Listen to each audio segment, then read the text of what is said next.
bonjour, bienvenue à ces capsules des documentaires et des essais adultes de la salle de montre de décembre.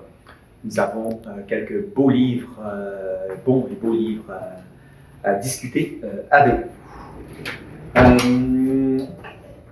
Ceci dit, comme à chaque fois je le dis, mais particulièrement dans la salle de décembre, il y a des très beaux titres, des beaux livres d'art. Encore une fois, cette année, naturellement, c'est pour Noël. Donc, allez voir, c'est vraiment intéressant. Et section sciences humaines, malheureusement, je ne peux pas parler de tout. Il y a bien sûr d'autres bons livres. Alors, j'ai fait une sélection ici. On commence par la philo, naturellement. Dictionnaire paradoxal de la philosophie, Penser la contradiction. C'est un collectif aux éditions du Cerf. C'est réellement un dictionnaire dans le sens où il y a des entrées. Et je me souviens d'avoir lu, mais je ne me souviens plus de quel auteur, mais où le philosophe disait dans le fond, la philosophie, faire de la philosophie, c'est penser par contradiction, paradoxe. Et effectivement, ceux et celles qui se sont frottés à la pensée philosophique, à s'exercer à la pensée philosophique, on voit bien qu'on pense non pas simplement des contraires, mais on se heurte naturellement à des paradoxes, à des contradictions, paradoxes. Ça ne coule pas de source. Et ici, moi, je le trouve vraiment intéressant, c'est le dictionnaire dans son sens du terme. Ça s'ouvre n'importe où. À la fin, vous avez une courte bibliographie qui peut vous amener beaucoup plus loin sur le sujet, sur l'entrée traitée. Et ça va, écoutez, ça va du concept de nature ici, de l'interprétation, l'infini, le concept d'événement, de domination, de corps, de viol, la cybernétique, le criticisme. Et voilà, en même temps, quand vous lisez, vous rentrez naturellement brièvement, on s'entend, mais vous rentrez quand même de plein pied dans une définition du concept ici analysé, qui pose problématique. Hein, la philosophie est avant tout une réflexion sur les problèmes. Autrement dit, il n'y a rien d'évident ici. Et c'est ça. C'est agréable à lire n'importe où. Concept qui vous plaît, vous rentrez dedans et c'est parfait. Donc, dictionnaire paradoxal de la philosophie. En même temps, j'ajoute et je finis là-dessus. À mon avis, c'est une très bonne introduction à la philo, une porte d'entrée. C'est pas de la psychologie, la philosophie populaire, mais ça reste quand même une porte d'entrée très intelligente, sérieuse, dans le monde de la philo, où vous rentrez de plein pied en qu'est-ce que ça peut être penser en philosophe. Ensuite, un incontournable, à mon avis, on reste dans la réflexion. Normand Baillargeon a réuni des textes des dernières années, poser les bonnes questions. Effectivement, aux éditions Delbousseau, éditeur. Effectivement, poser les bonnes questions. Bon, je ne présente pas Normand Baillargeon parce que je crois que tout le monde le connaît. Dans ses interventions publiques, ses livres, c'est dans les journaux, ou naturellement en tant que philosophe, entre autres de l'éducation, mais aussi écrivain, penseur, très contemporain, très actif dans différents domaines de la pensée. C'est quelqu'un moi que j'adore pour l'avoir aussi déjà entendu. Il est clair dans ses exposés, dans l'exposition de ses concepts, de sa pensée, et c'est quelqu'un, d'après moi, qui est un guide incontournable aujourd'hui pour réfléchir tout simplement d'une façon autonome, se poser les bonnes questions, non pas avoir les réponses, mais déjà se poser les bonnes questions, c'est déjà bien avancé sur un terrain qui nous amènerait vers des supposées réponses, en tout cas pour nous-mêmes. Donc, Normand Baillargeon, poser les bonnes questions. Je reviens vite fait ici, c'est aussi des articles sur des philosophes, sur, comme il dit aussi, sur des sujets tout à fait inusités, donc je dirais pas rigolo, mais en partant de faits quotidiens très actuels, très quotidiens, justement, il nous amène vers une pensée plus large, une pensée des profondeurs, des fondements ici. Donc, posez les bonnes questions. Nous restons en philosophie. Un éditeur que j'aime énormément, qui font des très beaux livres, Encre marine, Arnaud Villani, l'énigme de la philosophie grecque. Donc, pour ceux et celles qui connaissent Encre marine, ce ne sont pas nécessairement des éditions, j'allais dire, pour débutants comme tel. Ici, le titre pourrait laisser paraître « l'énigme de la philosophie grecque, une introduction à la philosophie grecque, aux penseurs grecs ». Oui et non. Oui, dans le sens que pour moi, on rentre encore une fois de plein pied, d'une façon très sérieuse, dans la pensée grecque. Il n'y a pas de survol introductif. C'est un peu ça aussi qu'il faut faire attention. Mais pour quelqu'un qui veut plonger directement dans ce fameux épisode grec de la pensée, au fondement, apparemment, de l'Occident, dans la pensée occidentale, philosophique, grecque, cibler des auteurs bien précis, aller directement à leur pensée et voir, dans le fond, ce qui s'est passé dans ce moment grec sur une très courte période. C'est ça aussi qu'on appelle le miracle grec, parce que tout ça s'est passé en 100, 150 ans, où il y a une concentration, bien sûr, ça a duré des centaines d'années, on s'entend là, mais il y a eu à un moment donné une concentration dans les arts, la littérature, la philosophie, la politique, bref, la culture avec un grand C, qui a fait, entre autres, encore aujourd'hui, 2-3 000 ans plus tard, on pense à la philosophie grecque comme fondement.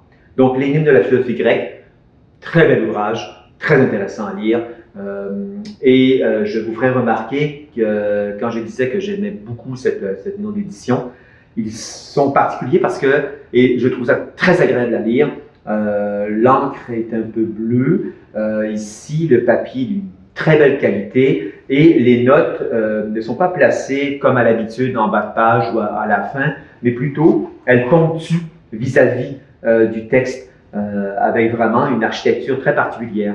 Moi j'adore, ça donne aussi l'expérience de ne pas couper le texte que vous lisez en allant, c'est quelque chose, en allant en bas de page retrouver, ou alors pire, le classique note à la fin. Donc vous allez voir, vous coupez, vous revenez. Là, c'est à côté, il y a comme une partie du texte, c'est intégré au texte. C'est vraiment intéressant de plonger là-dedans. Quelque chose pour tout le monde, grand public, étudiants, professeurs, qui est d'actualité, chez Michel Lafon, Face aux épidémies, de la peste noire à nos jours.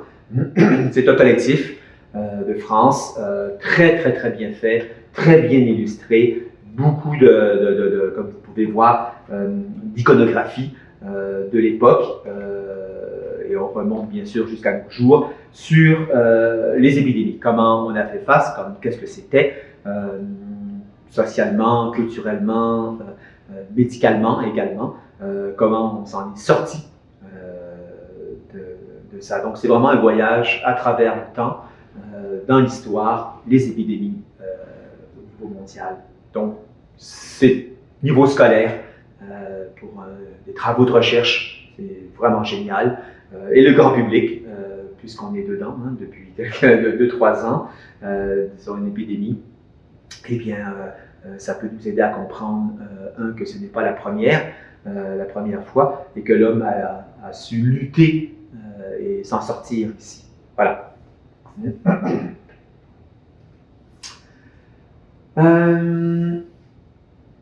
En sciences, ici, un collectif, encore une fois, chez Flammarion, l'impermanence du monde, la physique de l'éphémère.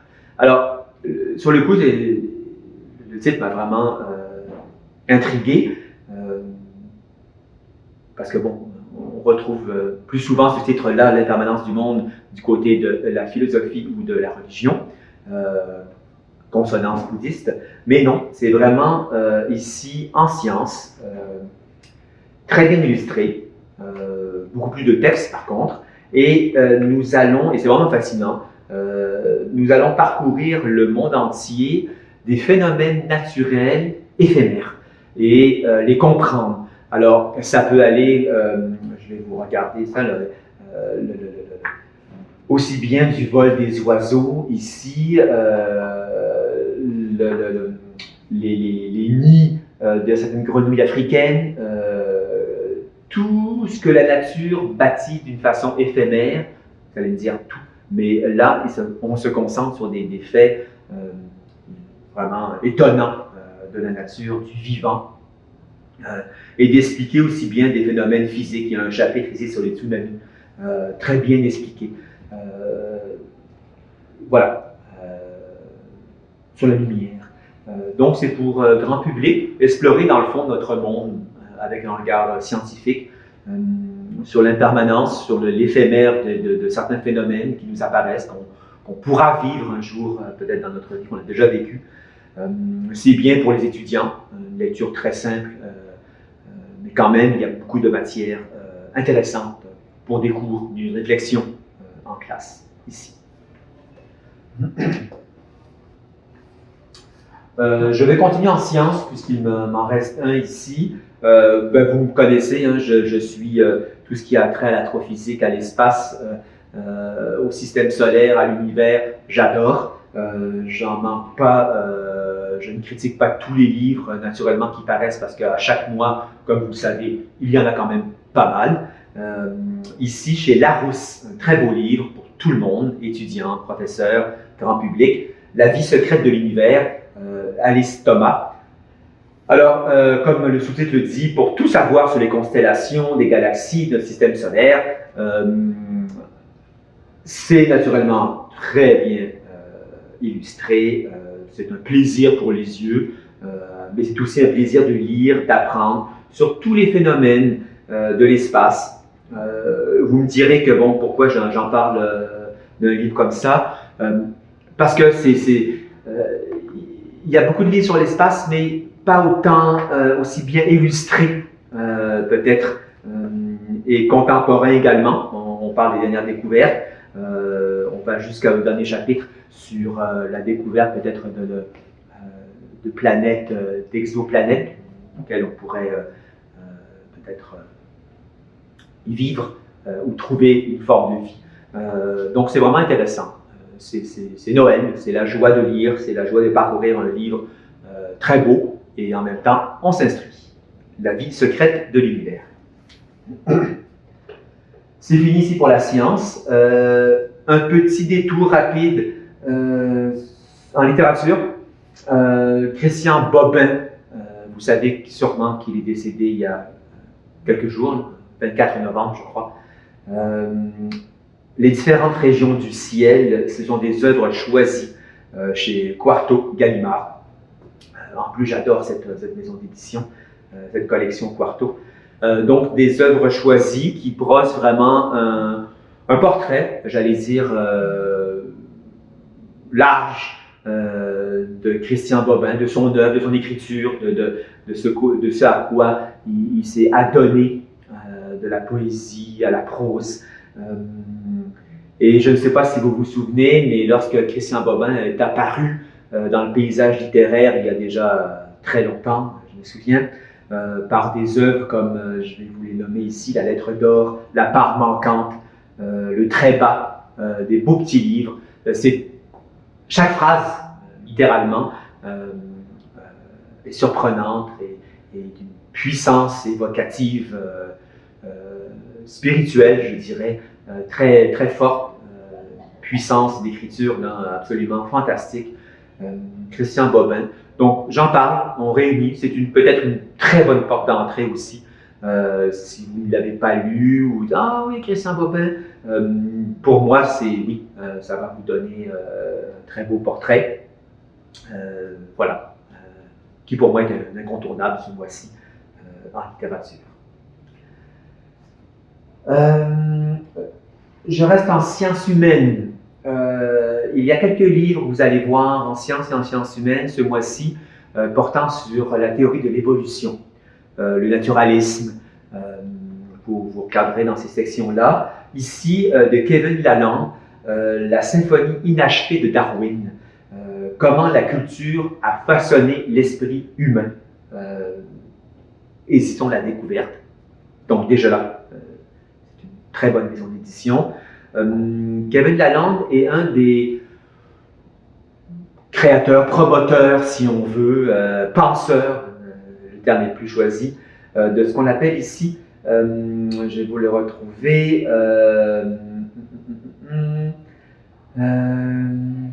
bon, je ne le retrouverai pas tout de suite, là, mais a une théorie bien particulière du concept de construction de niche en théorie de l'évolution et en biologie évolutive. Ce qui est particulier, c'est que dans ce livre-là, vous allez voir, on retrace, l'évolution humaine, mais surtout en posant la question, l'état de fait que physiquement, il y a très peu de différence avec nos ancêtres il y a plusieurs dizaines de milliers d'années.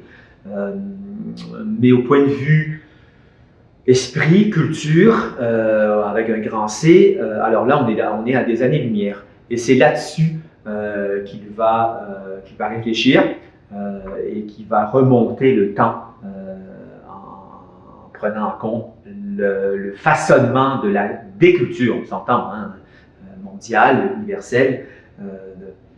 Et comme il dit ici, l'esprit humain n'est pas façonné pour la culture, mais par la culture. Et c'est ça, on remonte dans un ordre chronologique comment très tôt la culture, sous toutes ses formes, même les plus infimes, a façonné naturellement l'idée de l'esprit humain. Ici, donc, la symphonie inachevée de Darwin. Dernier livre, non des moindres, unique dans le paysage, c'est dit à l'endos du livre, quatrième de couverture, mais j'ai fait quelques recherches et je n'ai pas vu grand-chose là-dessus, à vrai dire presque rien. Pas une somme comme ça en tout cas. Ici, on parle de féminicide, une histoire mondiale. C'est sous la direction de Christelle Tarot. Alors, c'est monstrueux comme ouvrage. C'est en même temps abordable parce que vous allez, je ne sais pas si vous pouvez bien le voir, mais l'écriture, c'est très aéré. Donc, on n'est pas dans une somme écrite minuscule de 2000 pages. Non, il y a beaucoup, naturellement, d'informations. Globalement, l'idée globale, dans le fond, ici, c'est à travers les âges. Pourquoi et comment la femme a toujours été la cible de meurtres, de masse, individuels, cet acharnement ici, baptisé féminicide, c'est une réflexion malheureusement d'actualité. C'est aussi un ouvrage, c'est ça, qui fait le point là-dessus, d'une façon historique, d'une façon sociologique. Il y a une réflexion de la part des auteurs qui ont fait ce livre-là. C'est ça, pour moi c'est un incontournable pour longtemps, très très longtemps, ici. Voilà. Et bien sûr, à travers l'histoire, des cas particuliers de certaines sociétés, c'est ça, cet acharnement à tuer la femme. Donc, féminicide, une histoire mondiale. Voilà, ça clôt pour les incontournables du mois de décembre, les documentaires, les essais de la section adulte. J'ai aussi parlé quelques titres qui pourrait aller très bien pour les adolescents. Donc au niveau scolaire, secondaire, on s'entend, grand public. Donc voilà, je le répète encore, prenez le temps de voyager dans le catalogue Money Pro. Je vais faire des avoirs, il y a vraiment des très bons livres, une très belle production de salles de montre actuellement, au mois de décembre. Donc voilà. Et on se revoit l'année prochaine. Donc bonne lecture, bon choix et au plaisir. Merci, au revoir.